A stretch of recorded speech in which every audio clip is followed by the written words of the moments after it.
Hi Ethan, this is Alan Cocker with ABC, former hitting coach for the Colorado Rockies and the Seattle Mariners. Excuse me, we're going to take a look at your video this morning, and first things that I always look for is we've got good balance, good athletic balance. And for me, we've got to keep these knees inside this front foot, and we've got to keep our head inside of our knees. And you are there. You've got just a little bit of a preset. And for me, it's important, Ethan, that if we're going to preset back as we are here, that we're presetting with our weight on the inside part of this back leg right here. The more the weight gets on the outside or top of my leg, and we have a tendency when we start our load to sway back with that knee and get it outside of our foot. So let's just run forward into the load phase, and let's take a look at the position that we get to. Okay, when you go back, you actually don't go back any further, which is good. So we're still inside of our feet with our knees. Okay, the next phase is getting the foot down. That's basically the load phase. Most hitters will land with their toe first. Okay, as you can see, you do. However, it's not until the heel firmly plants into the ground. Let's run back one more click. The heel firmly plants into the ground. Am I basically in a loaded position? That's when coaches talk about getting the foot down. The entire foot needs to land. The toe will hit and the heel will plant. And when we get to the heel plant, we're now in a position to where we can start our swing. So let's just take a look at where we are right here at this position.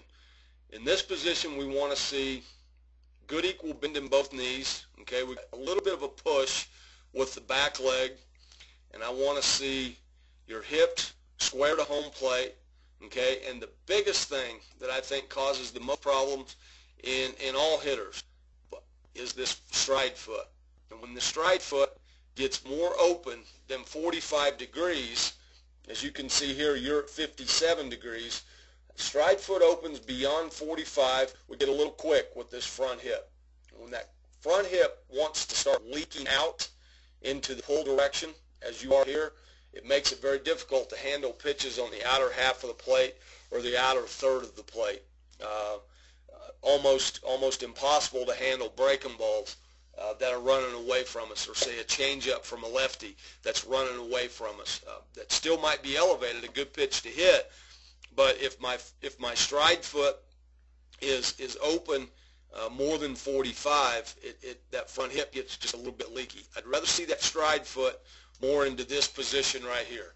That will keep you closed up longer, and it's going to keep this front hip right here, it's going to keep it from wanting to slide open too quickly. Okay, so now we're going to go into the actual swing phase. First move is made with the lower half. The lower half is direction to the ball, and it's also drive to the ball. So you're making a very good first lower half move. This back knee right here is driving into the thigh of the front leg, or the inside part of the thigh of the front leg.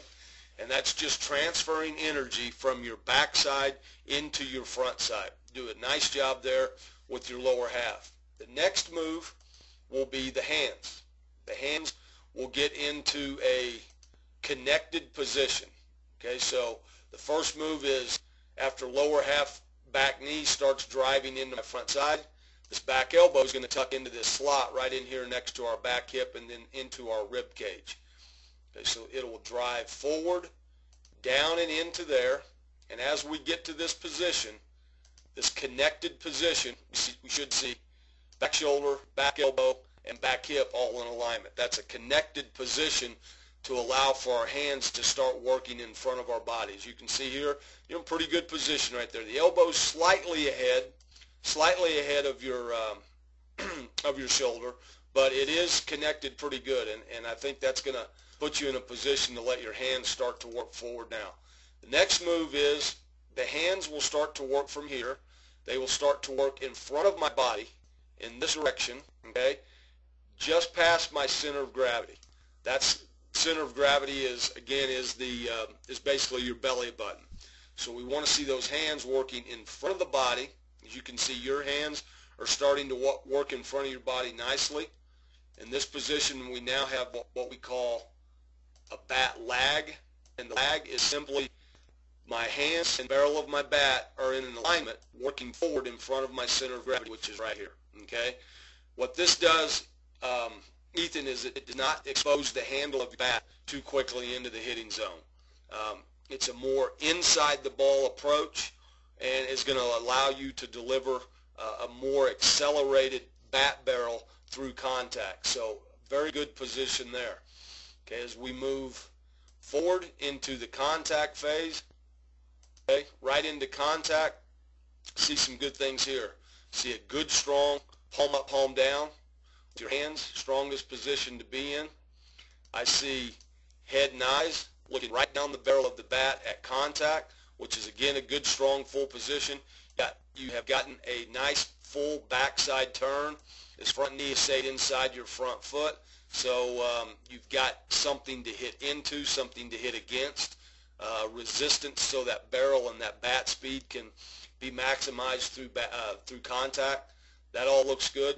We're going to follow it forward now into the extension phase. The extension phase is basically the barrel of your bat is facing the pitcher. And all of the other principles that we have talked about have to add up, and they have to be pretty solid and allow for a bat barrel to get this good full extension at past contact. So that's good. Again, head and eyes are still down in the hitting area, which is good. I think it's important to know, Ethan, that as soon as your head and eyes leave the hitting area, that's basically when the barrel of the bat's going to leave the hitting area too. The barrel's going to follow your head and eyes. So we don't want that to leave prematurely. So we want to make sure we get good full extension through the ball. Okay. Now we'll take it into finish, and again, very good balance, very much under control. I think in going forward, I'm going to go back to just that loaded position and understand that we're not fully loaded until that heel plants into the ground. Okay, so my suggestion would be a lot of tee work, and we're going to set that tee outer half of the strike zone or outer third of the strike zone, and then we're going to put it just off my front foot or just inside my front foot, outer half, outer third, and I'm going to focus to get loaded, get my foot down to where I'm at a 45.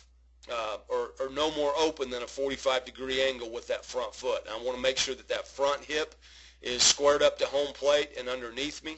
It's not leaking out of there too quickly. And then I'm just going to put your swing on it. You make a good first move with your back knee into your front thigh.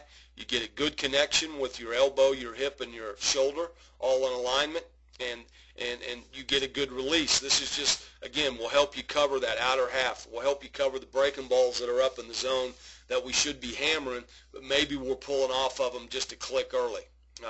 Just going to keep your front side in there longer and allow you to handle that outer half and cover the strike zone just that much more effectively. So, again, thanks for coming to our camp.